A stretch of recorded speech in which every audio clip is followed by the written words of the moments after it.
Hello my YouTube world, this is Johnny Moe coming to you today with what do you do when you buy a new mower? Some things that I think that every person when they buy a new mower must do before they go out and mow.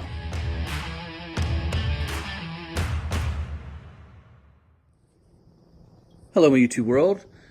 As I said, these are some things that I do when I buy a new mower. First thing I do is I get it home, unpackage it, I get everything, even though that the dealer said that they set it up. 9 times out of 10, I have found that the dealer has done nothing but pull it out of the crate, put it together, and ship it off to you. And then you go out there and you're out there, you're running it, and these bolts falling off, and this isn't right, and this isn't right, it's not cutting right, it's a piece of crap, I don't know what's going on. I have found 9 times out of 10 that most dealers do not put together the mower properly. Now, so some of the things that I do is, the first thing I do is if these have adjustments, I adjust them to me. It's the first thing I do. I bring it home, I adjust this. I take off that. I take that little rubber piece off. Now, for those of you who don't know, I hate that rubber piece. Is it a safety thing? Oh, absolutely, it is a safety thing. But if you constantly mow with that thing down, what it does, the grass hits it and shoves it down. The grass hits it and forces it into the ground. It leaves a very poor aftercut appearance. It's the very first thing that I take off. Now, I do have a chute block for this. It's on my other mower, which is right there. So I will be putting that chute block on this mower while I'm using it. So, having said that, so let's take a look. I take that off, I adjust that. I make sure that the parking brake is on. I prefer to take the ROPS off of my mower. I don't suggest that you do it. I don't do any crazy hills where I think I'm going to flip. And safety first, I think you should leave your ROPS on. What I have found is I've caused thousands of dollars of damages to trees, because when you go around a tree, even if you put the top bar back, this bar sticks up, and what happens is you get caught on a branch. I got caught on a maple tree. I ripped the maple tree branch off. It died. I had to replace it, $500. Listen, I just take them off. That's just something I do. I do not suggest that you do it. So I'm going to say it again. I do not suggest that you do it. Also, when you are dealing with ROPS, you must be seat belted in for them to work properly. So I don't know how many people actually seat belt, but I just wanted to give you, while you have the ROPS on, you're doing heels, I encourage you to do a seat belt. So let's go over it again. Just because I do it doesn't mean that you should. I suggest that you keep the ROPS on. But ROPS have cost me thousands of dollars in tree damage. Yes, I said it, thousands. Over the years, ROPS have gotten caught on trees, dogwoods, everything. And I've had to replace them. I've had to fix them. I've had to go back on my own time and reprune and dress. I just don't like them. They are great on hills. Safety, if you were to flip a mower, absolutely could save your life. 100% agree with it.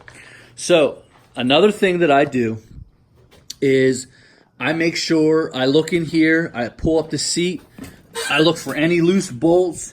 I'm looking to make sure that everything's tightened down, because you do not want bolts falling off. I even check the lug nuts on these. I check the air pressure on these. I look in the manual and it says how much, what it should be. On this particular model, this is a 15 PSI. These were not at 15 PSI. They were at 10 PSI when I got it. So I brought them up to weight, according to the manual. The fronts are flat free. I also check to make sure that they greased it. I grease it until I see grease come out. So I put a lot of pumps in there to get that grease in there. Lets me know, I don't know how much grease they put in there. They might only put a few pumps. But I grease these front caster wheels to see. Grease these. You can check to see if they greased them, because there'll be grease around them. If there's no grease around them, 9 times out of 10 they didn't grease them. So put a few pumps in there. I do have a Milwaukee grease gun, but I like to use a regular grease gun for the first time because when it gets real stiff and hard, that lets me know that there's enough grease in there. So another thing, guys, you should buy is one of these. This is a deck leveler. You put this under the front edge of your deck. You'll measure from that side to that side, the fronts. Put the blades this way. So the front, you put your deck level at 4 inches. Measure the front. The front should say 4. The front should say 4. Measure the back. It should say 4 1/4. On this particular model, they want a 1/4 inch pitch from front to back. Then you come all the way over here. You put that underneath there. 4 in the front, 4 1/4. If it's not, and 9 times out of 10, they never level the deck. It's annoying. It's very annoying. On this particular model, you get a little bit of fine-tune adjustment. You just pack this bolt out, and then you screw it up, screw it down, whether it is. Over here is just a 1 bolt, and the deck slides up and down until you get it. That could be a bothersome. It could take you a while to do that.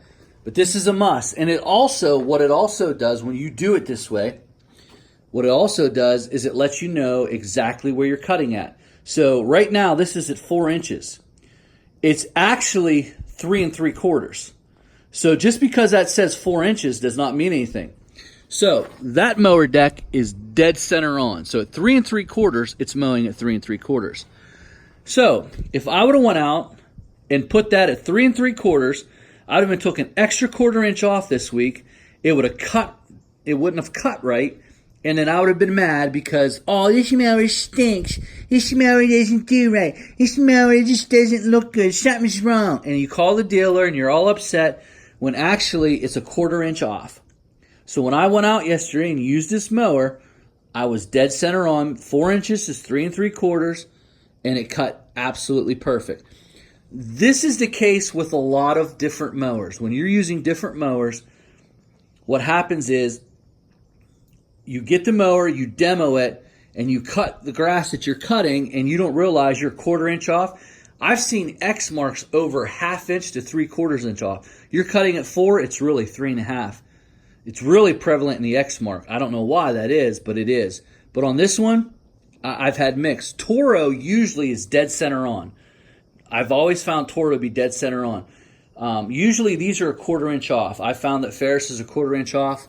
I was able to adjust that deck to get it perfect. So I was actually... Another thing when you're doing a demo that can affect your after-cut appearance is that little rubber chute. If that rubber chute's down, it's shooting that grass right into the soil. It's leaving a terrible after-cut experience. And then what happens is you look at, I don't like it, didn't cut right. When the truth is, that was just pushing it down. Instead of letting it go full 3, 2, a pass and a half, 2 passes, or even 3 passes, it's forcing it in the soil after a pass, and it's leaving all that grass right there. And you're looking, that looks terrible. That looks terrible. When actually the truth is, those are for safety reasons. That's if you hit something, they want it to hit the top of that and get in the soil. I would encourage you, if you have a chute blocker, which I think every mower should have a chute blocker, you can make them for like $15 to $20.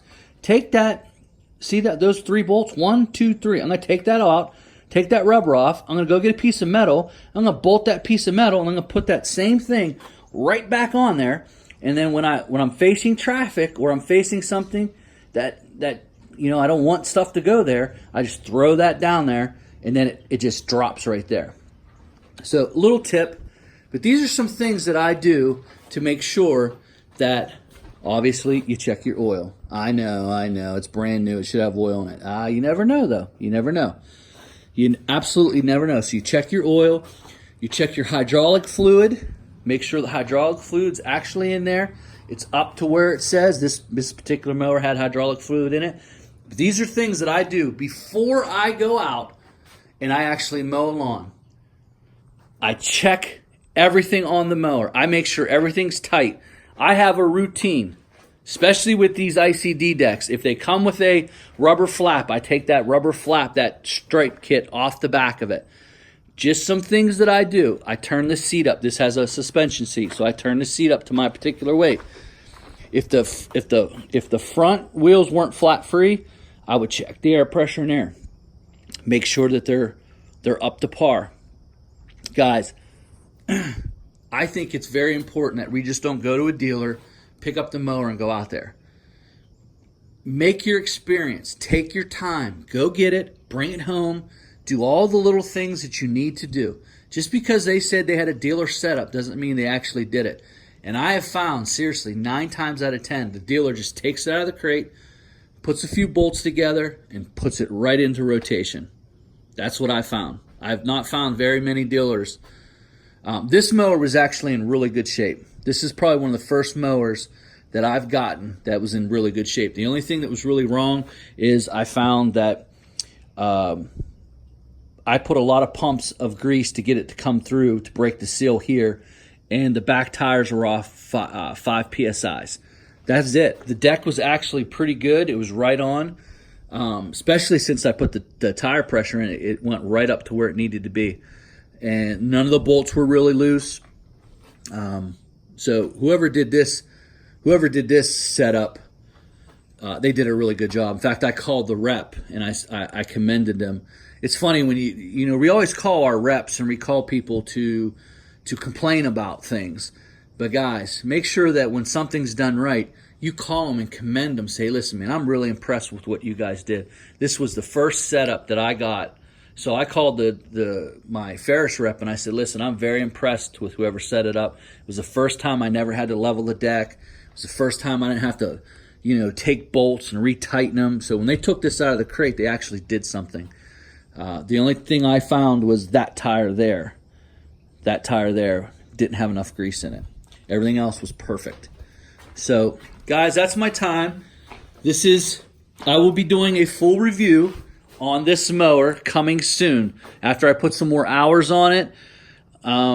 This is my newest mower. I told you guys a couple weeks ago that I was going everything brand new this year. Everything. The truck, the mowers, everything was brand new. So what I did is last year I bought that mower and I sold the other 2. So that was brand new in November of last year or October.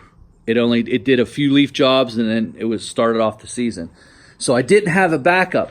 What I was planning on doing was waiting around for a stander. So at the beginning of the year, I started demoing standers, and finally I got to the place where I used the last stander for a whole month. We just switched mowers yesterday. I decided not to take that mower. I had it for a whole month, and I decided to go with this mower. I'm going to do a review why I chose the Ferris F210. So look out for that video. I'm going to put some more hours on it. I'm going to give you my full review, and I'm going to tell you why I chose this mower instead of the 2500 or another 3200. And a lot of it has to do with being solo. All right, guys, that's my time. You have a great day.